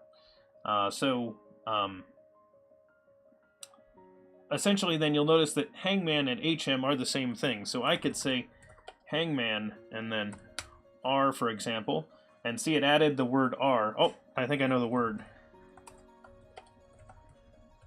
Did I get it? Did I get it? Yes! Sniped! Sniped! Ha ha ha! Quote 3, I swear it's not rigged. Ha ha ha! Got you guys. Victory.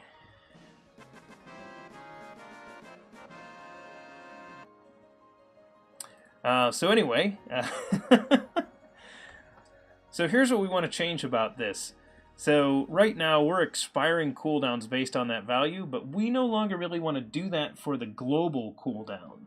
So essentially what we need to do now is we need to make it so this works a little differently.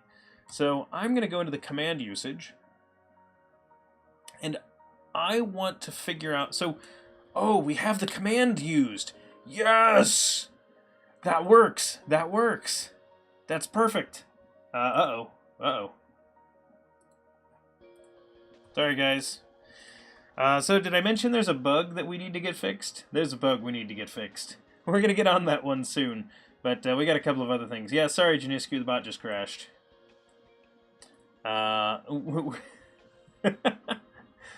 There's a long-standing issue that we've needed to get rid of that that will get fixed eventually. So you can try that again now, Janiscu.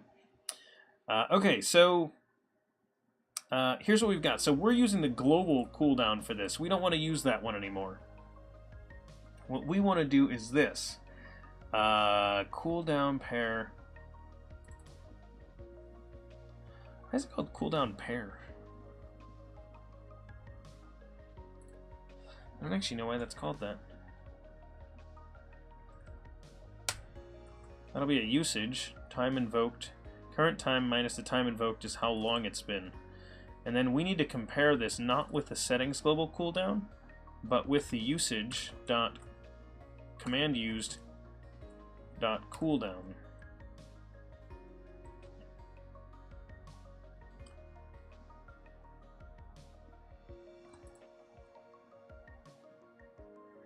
That's a time span.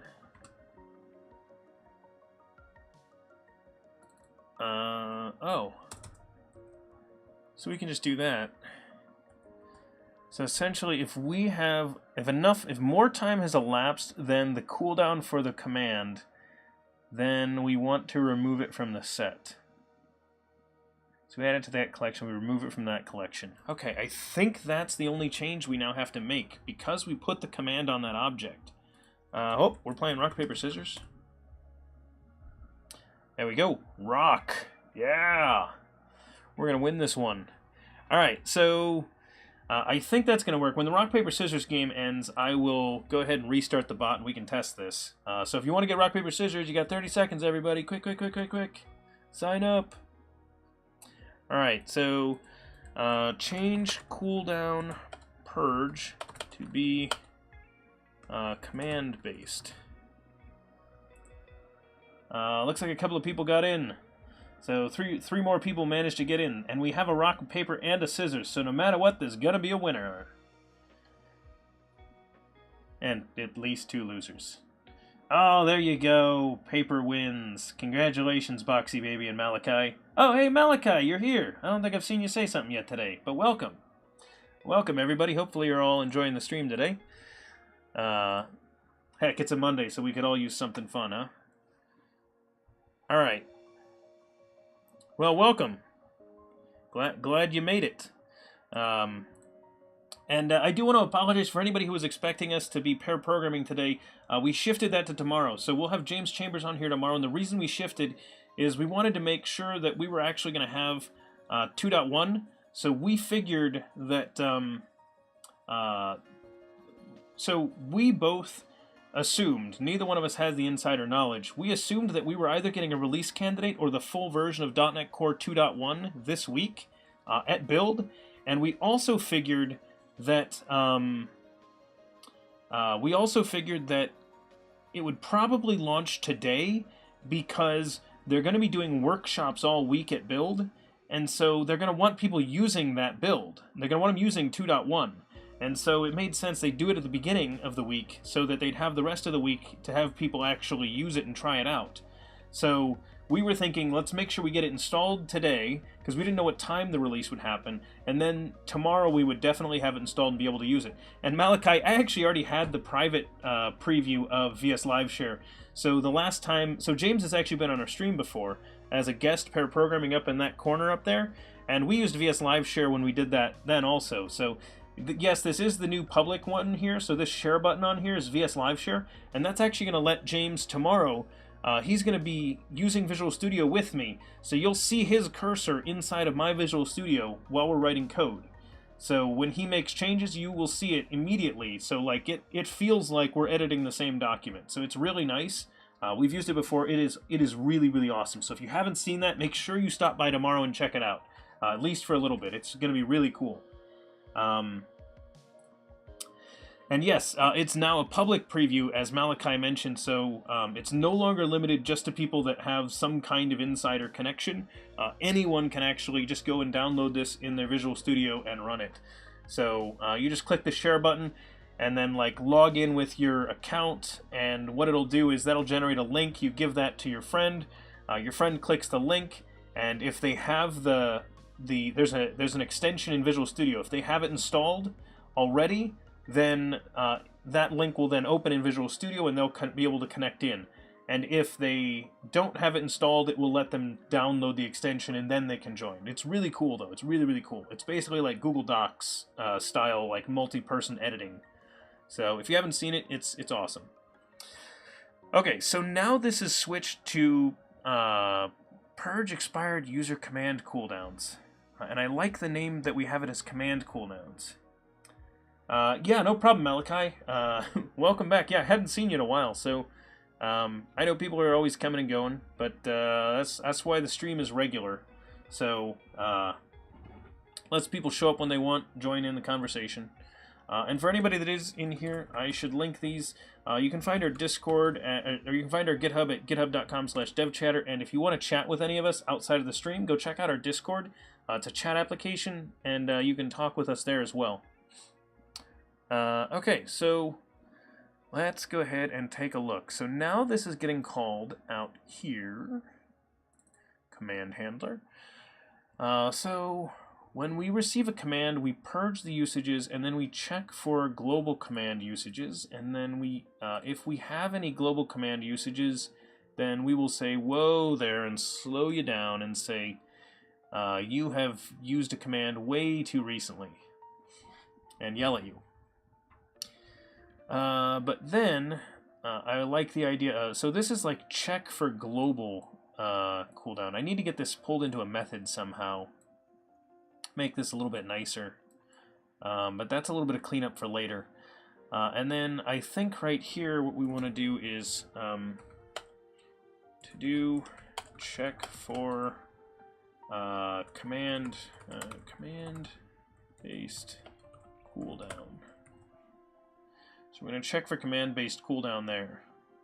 So we want to check for global cooldown, and then we want to check for command based cooldown. Now, the reason I'm putting this here is what I want to do is I actually want to write a method that is actually, well, let's note it here. To do, whoops, helps if you put both slashes in there if you want it to be a comment. Pro tip, that's how that works. Check for any type of cooldown and respond accordingly. So then so here's what I'm suggesting. I want to make a method that so we're going to say to do check for global cooldown, check for command based cooldown. So I want to check for all types of cooldowns and then return and then respond based on that. And so basically say, hey, yeah, like this one happened, and then you know, come back and say, these are the cooldowns we hit, and let the bot handle that. So essentially, like, check for cooldowns that we're hitting, but check for more than one type. So that's sort of what I'm thinking there. Fetty1, and I apologize for pronouncing your name probably weird. I'm just taking a guess. But I think you were someone that followed while we were not on stream, so welcome. Things are going pretty well. We're actually having a pretty good Monday, making some nice changes here. We've got some ideas for what we want to do, and we've been talking a lot about .NET Core 2.1, which dropped, because this is build week, as you guys know, so that's pretty exciting. And something I wanted to ask you guys in chat. Oh, fantastic! I got it. I'm glad my pronunciation was reasonable. It's really hard to guess how to pronounce people's names because, like, you're like, oh, okay, I'm not sure what culture and language I'm going based on, so I have to guess. Like, J's are the ones that really scare me because I'm like, okay, there are like 5 different ways to pronounce the letter J, depending on what language this is from. So, anyway, so the thing I wanted to ask you all is, I was thinking about streaming with the build live with a build live stream going, and essentially, you know, you, me, the chat, we could all discuss what's being announced at build and sort of talk about it and react to it as they're showing things, and essentially do like a bit of discussion and chat.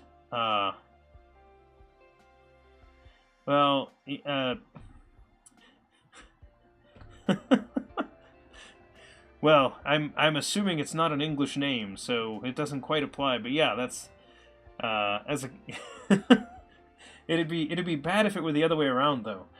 So what do you all think about that idea of like if we just had the stream going here around us and we were talking about what was being announced, so we could essentially watch that together and chat about it. Does that sound like something you guys would be interested in? If so, then I might try to do some of that this week and throw in a couple of bonus streams where we just, you know, watch some of what's getting announced and try to talk about it.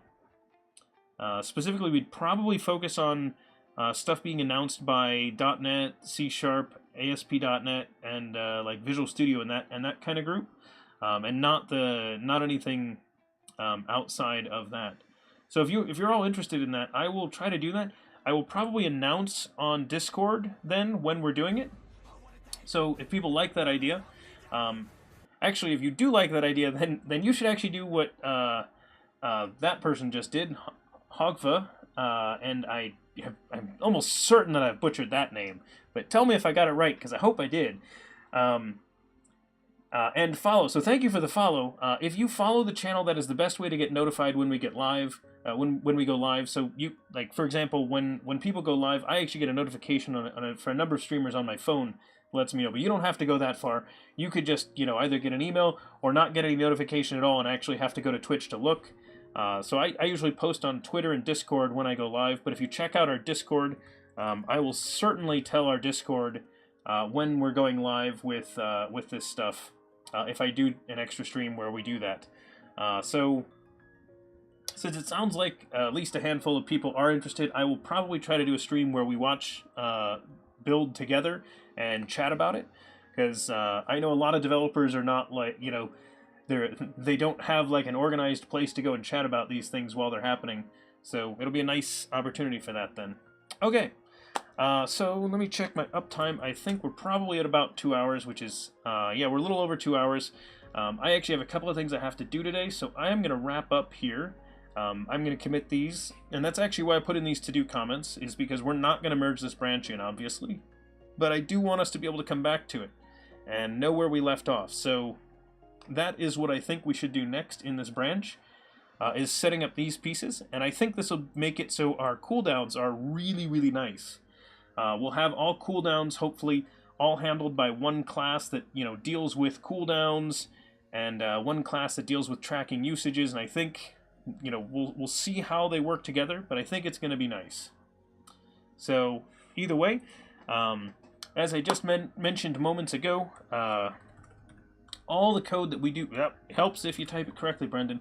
All the code that we work on here on this channel, on DevChatter, is out on GitHub at github.com/DevChatter. For anyone that doesn't know, my name is Brendan. I am on the internet as Brendonius, and it is spelled a little bit like this. So, DevChahype. So that guy there, that's me. So If you check out that name, that is usually me. So I go by Brendonius. You can call me Brendan. Either way, you can call me DevChatter if you like. They all mean the same thing. They're all me. And if you want to keep chatting with us outside of the stream, the place to do that is over on Discord. There are a bunch of us that are in there. We chat about different things related to code. Oh, sorry, TwitchLoft. Yeah, we're shutting down here. And if you want to check out any of our old videos, they're out on YouTube. So head over to the YouTube, give a subscribe, take a look, whatever you want to check out there. That's mostly our old videos. I keep all the recent. So Twitch keeps a record of all of our streams, so you can go to the video section to see those. But anything that's getting old, it takes off of Twitch, and I put on YouTube so that you can get it from YouTube instead. So all of our videos, for the most part, should be available somewhere. And what else should we mention? I wanted to thank C# Fritz for giving us a host today, and I also wanted to thank Nevercraven for giving us a host today. And then I also need to make sure that I thank Just a Regular Dude That Lurks for the Twitch Prime subscription. So thank you very much. I hope you enjoy your DevChatter hype emote. That is our awesome little dinosaur with his hype sign. So all subscribers to this channel get to do that. And in addition, subscribers are able to start up the games of Hangman. So congratulations on that, Just a Regular Dude That Lurks. So much appreciated for the sub. And I think I thanked everybody I thanked everybody that followed when they did the follow. So thank you all. I think it'll be a good one. And we are back tomorrow. So if you want to check our schedule, we stream on Mondays, Tuesdays, Thursdays, and Saturdays. And usually all at about the same time. We start a little bit earlier on Saturdays and 2 hours early on Thursdays, so that we have a little bit of flexibility there, which I like, because it makes it so that if there's times that are better for you or worse for you, we do shift a little bit, so you stand a chance of catching some of the streams sometime. All the stream information, everything else is down below as well, and I want to thank everybody for being here. So have a great one, and enjoy the rest of your day.